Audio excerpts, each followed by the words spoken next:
Ça fait déjà deux questions ambitieuses. Peut-être poser deux ou trois questions complémentaires dans un premier temps. D'abord sur le question un peu d'ordre général, mais votre fonctionnement est assez original, vous l'avez dit, puisqu'il y a la présence des associations aux côtés des partenaires sociaux. D'ailleurs, je ne sais pas dans quel sens il faut présenter les choses, mais ce qui n'est pas le cas dans d'autres structures. Ça a d'ailleurs été l'objet de débats. Par exemple, la question de la présence des associations de chômeurs au conseil d'administration de l'UNEDIC s'est longtemps posée.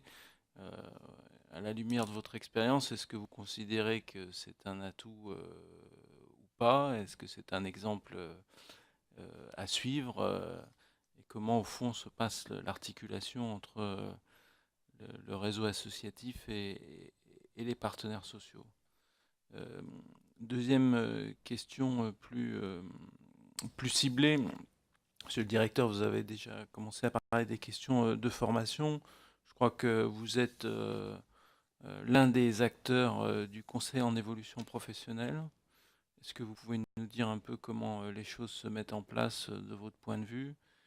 Et est-ce que parce que ça fait partie des réflexions que nous avons en constatant un fractionnement très important des responsabilités en la matière, est-ce que vous estimez nécessaire des évolutions? Notamment, vous soulignez le fait que pour la GFIP, il est très important d'intervenir en complément du droit commun.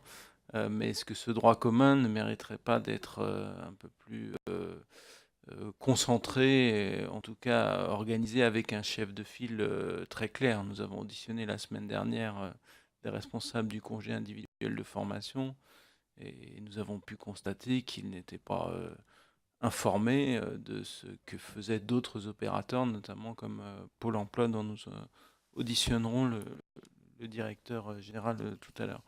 Et puis, troisième élément, toujours en lien avec la formation, euh, avez-vous des responsabilités sur le compte personnel de formation, des possibilités d'abondement, et comment vous envisagez l'élargissement ou l'introduction du compte personnel d'activité par rapport au compte personnel de formation et au compte personnel pénibilité? Peut-être